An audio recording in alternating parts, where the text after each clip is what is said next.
দেশি একটা মুরগি নিয়েছি। এই মুরগিটা আমি কী দিয়ে রান্না করব শেয়ার করছি আপনাদের সাথে। হলুদ, মরিচ সামান্য মেখে সয়াবিন তেল দিয়ে আমি একটু ভেজে নিচ্ছি। কড়া করেই ভেজে নিচ্ছি, তাতে টেস্টটা ভালো আসবে। মুরগিটা ভাজা হয়ে যাওয়ার পরে তুলে নিয়েছি। সেই তেলে আমি দিয়ে দিচ্ছি 2টা দারচিনি, 2টা তেজপাতা, 3টে এলাচ, গোলমরিচ, লং 4-5টা করে দিয়েছি 3টা পেঁয়াজ কুচি। এবার পেঁয়াজটা একটু সফট হয়ে যাওয়ার পরে 1 চামচ দিয়েছি আদা রসুন বাটা, টেবিল চামচের উঁচা উঁচা করে। 1 সেকেন্ড নাড়াচাড়া দেওয়ার পরে মশলা দিয়ে দিচ্ছি। 1.5 চামচ দিয়েছি হলুদের গুঁড়া, 2 চামচ দিয়েছি লাল মরিচের গুঁড়া।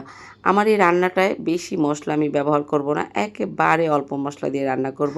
স্বাদ মতন লবণ দিয়ে 1 কাপ দিয়েছি পানি। এবার কাঁঠালের বিচিগুলো ঢেলে দিয়ে আরও কিছুটা পানি দিয়ে সিদ্ধ করে নেব কষানের ভিতরেই কাঁঠালের বিচিগুলো। প্রিয় আপুরা, আমি জানি সবাই রান্না করতে পারে আমার রেসিপি নতুন আপুদের জন্য। আপনাদের যদি ভালো লাগে আজকের রেসিপি, কাঁঠালের বিচি দিয়ে যে কোনো মুরগি দিয়ে আপনারা ঝোল করতে পারেন। আপুরা, যদি তরকারি মজা হয় না তাহলে বাড়তি কিছু লাগে না, শুধুমাত্র একটা তরকারি দিয়ে পেট ভরে ভাত খাওয়া যায়। আমি না, আপনারাও পছন্দ করবেন। আজকে রেসিপি দেখার পরে বাসায় এভাবে রান্না করে খাওয়ার পরে কাঁঠালের বিচিগুলো একেবারে সেদ্ধ হয়ে গেছে। এবার আমি ভাজা মুরগিগুলো অ্যাড করে দিয়েছি। ঝোলের পানি দিয়ে দেব। কাঁঠালের বিচিগুলো সেদ্ধ হয়ে গেছে কিন্তু দানা দানা থাকবে। এই পর্যায়ে ভাজা জিরার গুঁড়ো দিয়ে নামিয়ে ফেলবো। এই পর্যায়ে আরও একটা টিপস, কাঁঠালের বিচিগুলো গলাতে যাবেন না, তাহলে কিন্তু তরকারি খেয়ে টেস্ট পাবেন না। আপুরা, কালার দেখলেই বোঝা যাচ্ছে এর টেস্ট কতটা বেশি হতে পারে। ভালো লাগলে আমার ইউটিউব চ্যানেলটি সাবস্ক্রাইব করে আমার পাশে থাকবেন। আল্লাহ হাফেজ।